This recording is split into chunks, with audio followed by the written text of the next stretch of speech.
Hello and नमस्ते। आजको भिडियोमा हामीले फाइनल र कन्स्टको बारेमा हेरिँदैछ। ल सुरु गरौँ है त। सुरुमा म यो कोडहरू सबै हटाउँछु। अब फाइनल र कन्स्ट भनेको के हो? फाइनल र कन्स्ट भनेको पनि भ्यार जस्तै हो। जसरी हामीले भ्यार गरेर एउटा भेरिएबल डिक्लेयर गर्थ्यौँ भने त्यसै गरेर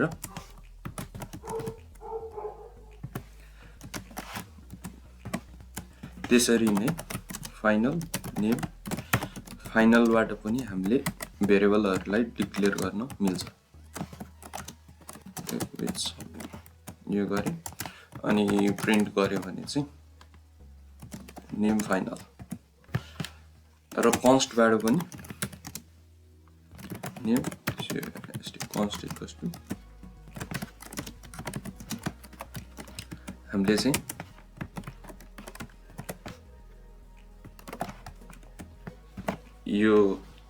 यस अहिले हामीले सबैलाई हेरियो भने सबैको काम एउटै छ हैन। रन गरौँ र यहाँ आउटपुट पनि सबैको एउटै छ। अब डिफरेन्स के रह्यो त नि?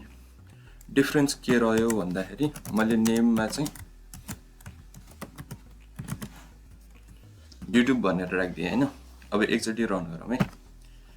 यो चेन्ज भयो भनेको रन टाइममा हामीले भेरिएबलहरूलाई चाहिँ चेन्ज गर्न पनि मिल्यो है। सुरुमा चाहिँ हामीले एउटा डाटा राखेर सुरु गरे तापनि पछि चाहिँ बिचमा हामीले त्यसलाई चेन्ज गर्न मिल्यो है। तर फाइनल र कन्स्टमा name final equals to YouTube गर्न मिल्दैन। किनभने यहाँनिर के भनेछ, फाइनल भनेको चाहिँ एकचोटि मात्र राख्न मिल्छ कि यसलाई चेन्ज गर्ने भने चाहिँ नन फाइनल बनाउन भनेछ हैन। नन फाइनल भनेको चाहिँ यो फाइनललाई हटाइदे भनेको है। अब यहाँ कन्स्टमा पनि हेरौँ, name const equals to YouTube. अब यहाँ कन्स्टमा पनि त्यही छ। कन्स्ट भनेको can not be assigned and remove the const भनेछ। अब हामीले चाहिँ यो कन्स्ट भन्नेलाई हटाएर भ्यार भनेर राखिदियो भने यो प्रब्लम चाहिँ सल्भ भयो। अर्थात् हामीले चाहिँ फाइनल र कन्स्टलाई चाहिँ एकचोटि मात्र रन टाइममा मात्र एकचोटि मात्र एसाइन गर्न मिल्यो है। अब हाम्रो यो फाइनल र कन्स्टको चाहिँ डिफरेन्स हेरौँ है त। अब फाइनल र कन्स्टको डिफरेन्स के छ भन्दाखेरि यो म पुरै हटाउँछु। कन्स्ट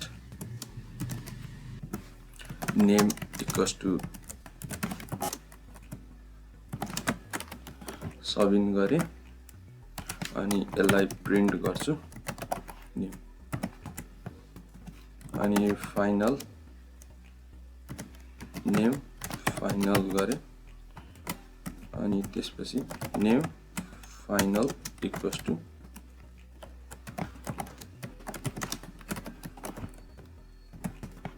प्रिन्ट नेम फाइनल। अब यहाँनिर हेर्नु है, मैले चाहिँ कन्स्टलाई चाहिँ सुरुमै डिक्लेयर गर्दाखेरि नै इनिसियलाइज गरेँ अनि त्यसलाई प्रिन्ट गरेँ। तर हामीले चाहिँ फाइनलवाला नेम फाइनल भेरिएबललाई चाहिँ पहिला डिक्लेयर गरियो अनि त्यसपछि बल्ल इनिसियलाइज गरियो। रन टाइममा एकचोटि इनिसियलाइज गरियो है। अब एकचोटि यिनीहरूको आउटपुट हेरौँ है। आउटपुट सेम छ। अब कन्स्ट र फाइनलको मेन डिफरेन्स भनेको के भन्दाखेरि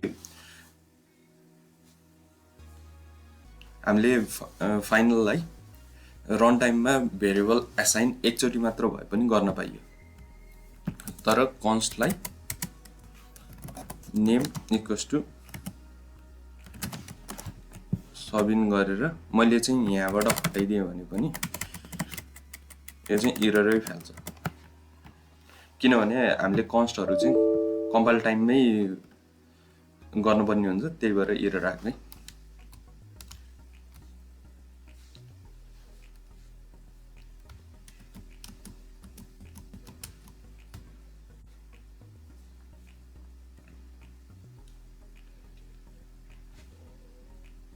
The end हाम्रो भेरिएबल चाहिँ हामीले रन टाइममा पनि डाटा चेन्ज गर्न पाइयो।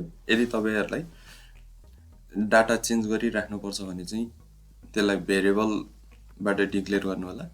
यदि एकचोटि कम्पाइल टाइममा एकचोटि हाम्रो कन्स्ट्यान्ट जस्तै कहिले कहिले के हुन्छ, कन्स्ट पाइयो भनेर हामीले 3.14 गरिन्छ नि त। यो भ्यालु त यो पाइको भ्यालु त कहिले पनि चेन्ज हुँदैन नि त। अनि यस्तो कुरामा चाहिँ हामीले प्रोग्राम रन टाइमभरि कहिले पनि चेन्ज नहुने डाटालाई चाहिँ कन्स्ट्यान्ट गरिदिनु र अनि यदि रन टाइममा चाहिँ प्रोग्रामभरि कहिले पनि चेन्ज हुँदैन, तर रन टाइममा चाहिँ हामीले त्यसलाई डाटा राखिन्छ भने त्यसलाई चाहिँ फाइनल गरिदिनु होला। हस्, थ्याङ्क यू।